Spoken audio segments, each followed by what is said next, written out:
35 വർഷത്തെ പ്രവർത്തന പാരമ്പര്യവുമായി Pazhayannur Kallepadam college of technology private ITI admission ആരംഭിച്ചിരിക്കുന്നു.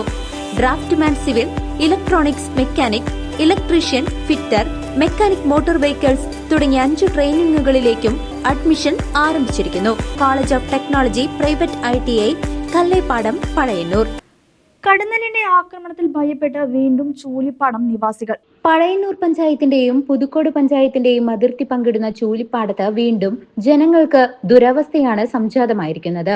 കഴിഞ്ഞ വർഷം ഇവിടെ ഒരു യുവാവ് ഇരുചക്ര വാഹനത്തിൽ പോകുമ്പോൾ കടന്നൽ കുത്തേറ്റ് മരിച്ച ദാരുണ സംഭവം ഉണ്ടായിരുന്നു. വീണ്ടും ഇവിടെ വിവിധ ഭാഗങ്ങളിൽ മരങ്ങളിൽ കടന്നലുകൾ പ്രദേശവാസികൾക്കും വാഹനയാത്രികർക്കും ഭീഷണിയാവുകയാണ്. ബന്ധപ്പെട്ട അധികാരികൾ നോക്കുകുത്തികളാകുന്ന സംഭവമാണ് ഇവിടെ എല്ലാ പ്രദേശങ്ങളിലും കാണാൻ കഴിയുന്നത്. പൊതുപ്രവർത്തകനായ രാധാകൃഷ്ണൻ ചൂലിപ്പാടം സംസാരിക്കുന്നു. ഒരാൾ ബൈക്കിൽ വരികയായിരുന്നു. പെട്ടെന്ന് തന്നെ ഇവിടെ തൊട്ടടുത്ത് തന്നെ വൻതേനീച്ച കൂടുണ്ടായിരുന്നു. അതിൽ നിന്ന് ഈച്ച വരികയും ആ ആൾ ഇവിടെ മയങ്ങി വീഴുകയും ചെയ്തു. ഉടനെ ആളിനെ ആശുപത്രിയിൽ എത്തിച്ചു. ഉടനെ തൃശ്ശൂർ ആശുപത്രിയിൽ എത്തിക്കാൻ പറഞ്ഞു, അവിടെ എത്തിച്ചു. പിറ്റേ ദിവസം ആൾ മരണപ്പെട്ടു. അങ്ങനെ ഈച്ചൻ്റെ കടിയേറ്റിലാണ് അയാൾ മരിച്ചത്. എളനാടിന്ന് വടക്കഞ്ചേരിക്ക് പോണ വഴിയിലെ സെൻട്രലിലാണ്, ചൂലിപ്പാട് സെൻട്രലിലാണ് ഇത്.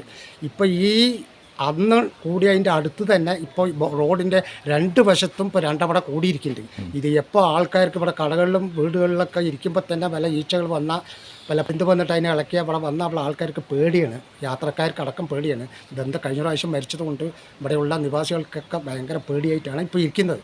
അതുകൊണ്ട് ഇതിന് എന്തെങ്കിലും ഒരു പ്രതിവിധി ഉടനെ ഉണ്ടാകണം. ഇരുചക്ര വാഹന യാത്രികർക്കാണ് തേനീച്ചകൾ മുഖേനയുള്ള ഭയപ്പാട് കൂടുതലാണെങ്കിലും മറ്റു വാഹനയാത്രക്കാർക്കും പ്രദേശത്തിലൂടെ പോകുമ്പോൾ ഭയപ്പാട് തന്നെയാണ്.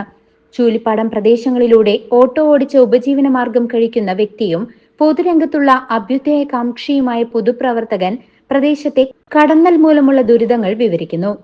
കൂടുതൽ അത് ബുദ്ധിമുട്ടായിട്ട് സംഭവിക്കും. കഴിഞ്ഞ പ്രാവശ്യം ബൈക്കിൽ പോകുന്ന ആളെയാണ് ഇവിടെ വന്നിട്ട് വെള്ള ഷർട്ടിട്ട് വന്ന ആളായതുകൊണ്ട് പ്രത്യേകിച്ച് അയാൾ തന്നെ എടുത്ത് കുത്തുകയും ചെയ്തത്. നമ്മളൊക്കെ ഇവിടെ വണ്ടി ഓടിക്കുകയാണ്. നമുക്കറിയാം, കുറേ കാലമായിട്ട് ഇതിനെ 2-3 വർഷമായിട്ട് ഇപ്പോൾ ഇങ്ങനെ വരുന്നുണ്ട്, ഈ തേനീച്ച വരുന്നുണ്ട്. അത് നാട്ടുകാർക്ക് ബുദ്ധിമുട്ടില്ലാത്ത രീതിയിൽ ഒന്ന് ക്ലിയർ ചെയ്താൽ നല്ലതായിരുന്നു. CCV news, Pazhayannur.